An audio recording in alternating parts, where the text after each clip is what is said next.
So, thank you for joining me this afternoon. We are going over our newly launched land report. And let me just back up by saying, in our world in huts where we are working on rural land development, land is an important part of the process. You can't do anything really without a land parcel. You can dream about what a house might be, but you can't really design towards it. You can't permit a property. You can't finance a property unless there is land in place. And so it's one of the reasons, even though we describe ourselves as a home design, home development company, in a lot of ways, we're working on land development. And one of the first services that we lay out from our studio is the process of land sourcing, either concierge land sourcing, where we're taking in criteria from our clients, understanding overall project pricing, location, et cetera, and going to source uh, uh, parcels that seem like they're a good fit for our clients. Or our clients will often bring us a piece of land that they are considering. Maybe they already have an accepted offer and they want us to evaluate it to see how well it's going to work for a HUTS project before they actually close. But there's a whole category of folks that are even before this step. They're just starting to kind of dream out loud about their project. They're sitting in their apartment, maybe, or they're thinking about moving, and they kind of have a dollar and a dream. They have an idea that they want to live somewhere sort of bucolic and natural and in the forest or in a meadow or wherever that might be. And they don't really know where to start. And often where they will start is going to traditional real estate sites like Zillow or Trulia or calling up a realtor, or whoever it might be. And they'll start to see things like this, which are, decent photos of lots. I just put in a search here in Windham, New York, kind of an in-demand destination in Greene County near Windham Resort. And what they'll find is photos of various qualities, um, land costs that don't seem to align very well with acreage.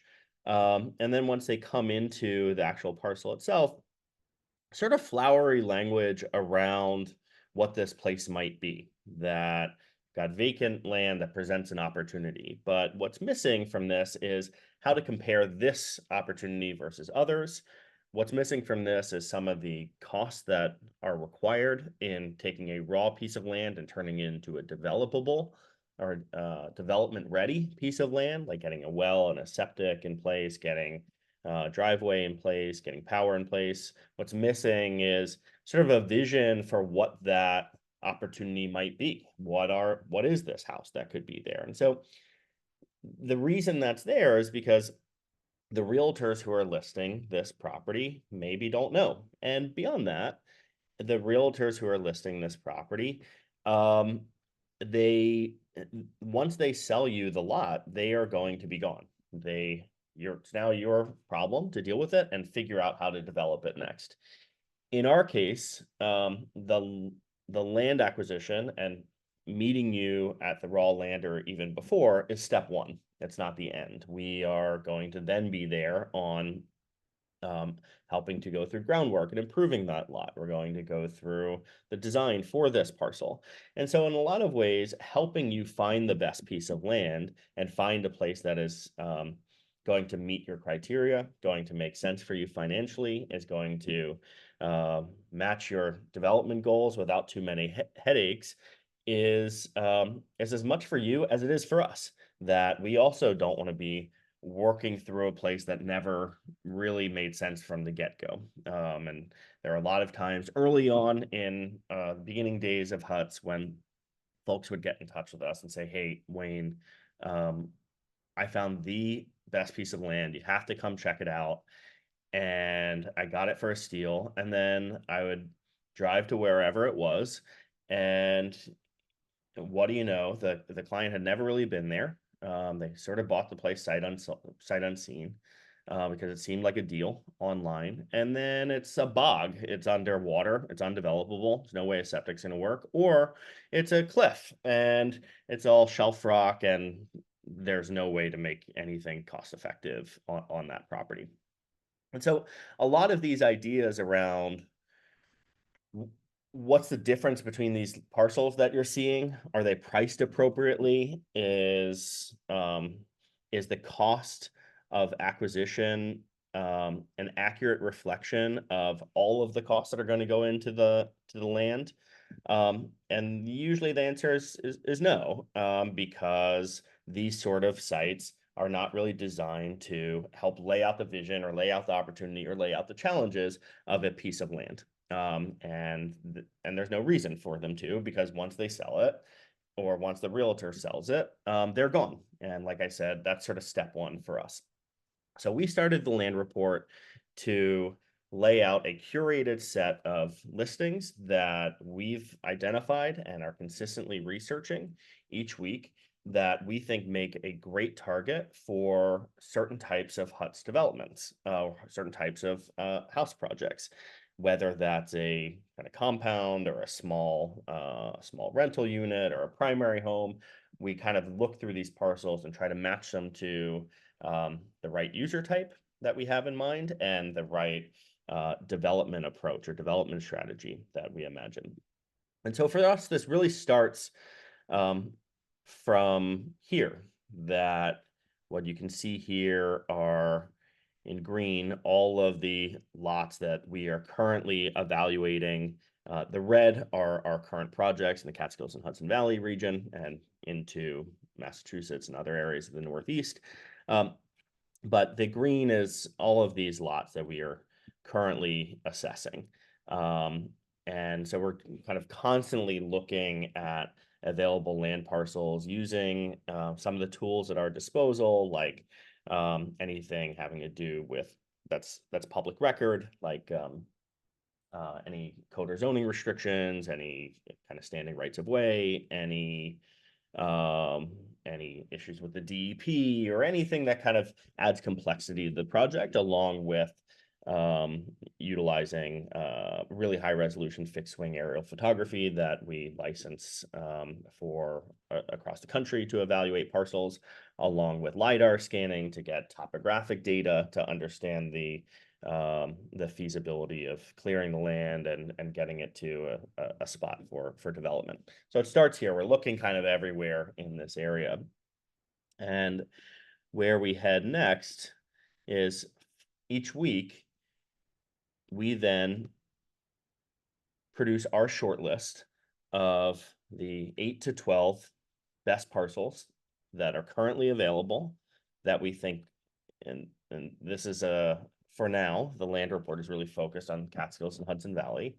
The best 8 to 12 parcels that we see across the Catskills and Hudson Valley that we think are appropriately priced, where the difficulty of development is reasonable for what you're getting. You're getting good bang for your buck. There's not an enormous amount of hidden costs in what it's going to go into getting it to a build ready state with septic well, driveway, power, etc. And it's just like a good looking place that it's going to have minimal road noise, going to open up to views. It's a special place in some way. And we go through each of these parcels from every parcel and then winnow it down to our 8 to 12 each week that we sort and organize by what do we think the opportunity is on them, and kind of come up with a playbook for what we would imagine happening on this parcel.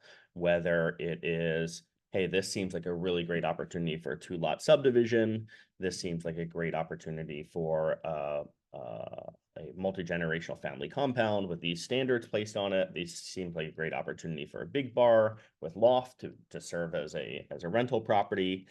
So we're kind of matching the user types that we hear from every day, and folks like you that are thinking about a certain type of project with the land and then with our standards, and saying, here's our vision for how we would develop this. So it's not just a piece of land that you could do something. We're laying out, here's what we would imagine doing here. And here's what that would really take. And so from that 8 or 12 that make the short list, 4 of them, winnowing down even further, we flesh out and include in the land report.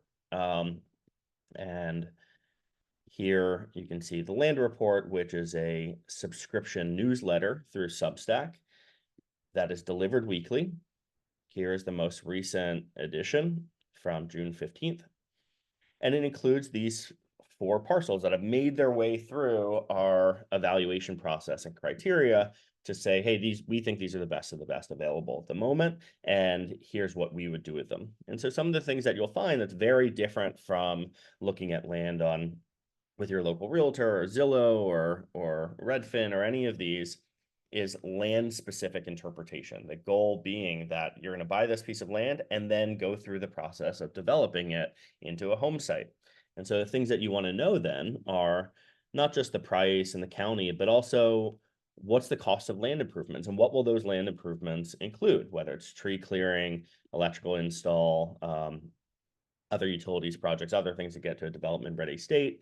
Our estimates for these land improvement projects are based on real data because we're working on projects right near there. As you can see, here's the green parcels, and here's the red actual project where we've actually delivered on all of those land improvements, and we know what the costs are. The other things that you'll see is how difficult do we see this project being? So some are really like easy development ready lots, and that's often priced into the list price. Some are quite difficult, and it may seem too good to be true that you're finding this lot that's very cheap. And usually that's because there's some difficulty attached to achieving a project. And so we lay out what that difficulty level is and why it may be worth it to go through it if it's harder, or why it feels like sort of easy choice if it's quite easy to go. We also lay out why we think the place is cool. What's interesting about this location? This is, I think, particularly relevant in our initial market here in Catskills and Hudson Valley. There's a lot of the folks that we're meeting at this point in their project, they maybe don't even have a specific town that they're thinking of. They might be saying, oh, I'd love to be upstate, or I'd love to be in the forest, or I'd love to be near in a meadow. And the thing about it is that this is a large swath of the world where there's real differences between the west side of the Catskills and the east side of the Hudson River, and further north and south, differences in pricing, differences in cost of construction, cultural differences, different sorts of places that are going to be part of your everyday if you're there, different types of locations where you might get coffee, or further or closer to food shopping. These things sort of matter in giving these areas context and make it seem like a real location you're actually going to live in. So we could lay out the differences between those and why it's cool, and regionally, why do we think it's cool? And this is an area where we have a very nuanced sensibility around what makes each spot special and why it might be one spot might be a better fit for one type of person or another. So we lay that out with each. And then I think the most important thing is that we call out how we would design this place. What would we do to go from this raw piece of land into what do we think the best use is of this parcel? And so, for instance, this lot in Craryville, we see as a great opportunity to build a proper large family home utilizing our Big L standard, growing it for a larger family, positioning it so that you can open up to lake views and hide some of the driveway and approach. And like any of our home projects, we almost always start from this sort of diagrammatic sketch. We're doing that same thing here and kind of delivering that to the land report subscribers, saying, here's a great parcel and here's a vision for it. And that vision is not kind of off the wall. It's based on things that we've done in these regions. And so we know what it takes to get them done, and we know what they cost, and we know how they would happen. And so one of the things that we're finding with new subscribers to the land report is they're saying, hey, I like this piece of land, and I also want to do this project. And so that's a great step forward for us, where we have a much more informed client who's not only looking at land, but thinking about all of the steps that come after. And that's a big part of what the land report delivers. So again, other parcels here, like this one in Bovina, where we have a very different vision for it, where we think it would work really well to have smaller structures, a little bit more of a wellness retreat with a focus on rental. And that's kind of the experience on this one that we think would work really well and that the land kind of lends itself to. So unlike what you see here on Zillow, where it's sort of, hey, here's a piece of land, anything can happen, which is great. You know, you might have a very very well-tuned vision for it, but often it's hard to see, and so we're trying to round out, great, here's a raw piece of land, and here's what you might be able to do, and here's our vision for it as someone who does it quite often, and here's what that's going to require, and here's why we think that might be cool. And so it helps with a lot of that envisioning the future of this place. Great. So again, 4 parcels, each with our distinct take on how we would develop the place, and utilizing our research and background in doing this sort of land development and design work. And it gets delivered weekly directly into your inbox with a new idea for 4 new ideas for a project type. And the very, very best of those, 1 out of every 2 weeks worth of land report listings end up actually becoming a development opportunity. And so if you're a follower of Huts, you may have sat in on other webinars where we've gone over development opportunities. And what these are is the really parcels that we kind of know everything about. We are really interested in somebody taking it on as a project, and we lay it out in even further detail. For instance, going from that sketch into visualizing this place really, and then thinking about the true economics of the project. What would it cost to acquire? What would it cost to improve? What would it cost to go through construction? If there's a rental component, what might that projected revenue be? And really laying out the entirety of the economics of the project along with a timeline and visualizing what this experience would be. And so you can think about our relationship with land and the land report as sort of the top of the funnel of looking at every lot everywhere, then some that we kind of identify as we think are good working parcels for us to spend time researching, then even fewer making them into our short lists and our kind of land sourcing master list, both for specific clients and to enter into the land report, where the top 4 each week make their way here. And we're starting to put effort and from our design team and from our development team thinking about how this place might actually come together, and doing that all speculatively. And then the very best ones make their way through to become a development opportunity that we lay out in full, the total kind of picture of the project. So for anyone out there who is thinking about doing a rural development project, thinking about working with Huts and kind of doesn't have much at all yet, we really recommend starting from the land report. Now, we're now working across 14 states. We have projects all over the country, but we are launching the land report first in the Catskills and Hudson Valley. So if you're in that area of New York State or nearby, this is a great first stop for you. And the way to get there, to get to the land report, will be not only will you see it across social and across our emails and ways to subscribe directly, but you can go to hutsliving.substack.com. And for the time being, it's a free offering. In the future, we are going to switch into a small monthly subscription fee to help fund this work that we do. But for now, the archives and the work that we're doing here, we want to deliver to everyone to start to think the way that we think about land development, which is not just buy a piece of land and then figure out what to do later and plop something down on it. It's how do you think about this holistically and try to understand all of the steps, from identifying the right piece of land that's going to work for you, and then envisioning all of the pieces that are required to go from that raw piece of land to a developed property and a true destination that is your own. So that's the land report and the reasons why we do it and how we get to it. Let me stop there and open it up to any questions that might be out there for a few minutes of Q&A. Okay. If there's no questions, it's no problem. I'll take that as a compliment that we kind of went through our reasons for this being and why we're working on it and how we work on it. This webinar, like all webinars, will be on our Huts YouTube channel, /Huts NYC, and look out for future editions of the land report. We hope it's a really great resource for you. We're also open to suggestions on how to improve it and make it a really the first stop for you if you're thinking about working with huts, or if you're thinking about doing anything new construction in a rural place. We think the work that we're putting in here on the land report is a great first step. Okay, thank you so much. Enjoy the rest of your afternoon, and excited to see you out there.